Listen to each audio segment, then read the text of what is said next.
পোনপ্ৰথমে মই আপোনালোকৰ চেনেলৰ যোগেদি আপোনালোকৰ চেনেলৰ সকলো কৰ্মকৰ্তাকে লগত কৰ্মকৰ্তা আৰু সকলো অসমবাসী ৰাইজক অসমীয়া নৱবৰ্ষৰ লগতে ৰঙালী বিহু হিয়া ভৰা ওলগ যাচিছোঁ। আজি এই গৰু বিহু পবিত্ৰস্থলীত আপোনালোকে আহি প্ৰত্যক্ষ কৰিছে এই তিনিচুকীয়া বজাৰবাসী ৰাইজে কিদৰে গৰু বিহু পালন কৰে।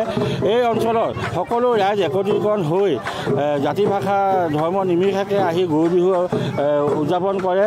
আপোনালোকে এইটো প্ৰত্যক্ষ কৰিছে উখল মাখল এটা পৰিৱেশ আৰু এই অঞ্চলতে ভাতৃত্ববোধ বিয়া ৰখাৰ এটা প্ৰচেষ্টা কৰিছে বজালী যুৱ সংঘৰ পুথিভঁৰালে আৰু তেখেতলোকৰ বজালী যুৱ সংঘৰ পুথিভঁৰালে সকলো কৰ্মকৰ্তাক মই ধন্যবাদ জ্ঞাপন কৰিছোঁ।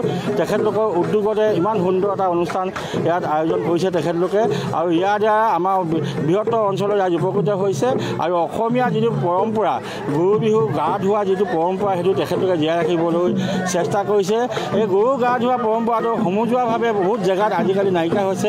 বহুত মানুহৰ কৰ্মব্যস্ততাৰ মাজত এইটো হেৰাই যাবলৈ উপক্ৰম হৈছে। এই হেৰাই যোৱা উপক্ৰমটো তিনিচুকীয়াৰ মাজমজিয়াত বজালী গাঁৱৰ এই অঞ্চলত তেখেতলোকে জীয়াই ৰাখিবলৈ চেষ্টা কৰাৰ বাবে তেখেতক ধন্যবাদ জ্ঞাপন কৰিছোঁ।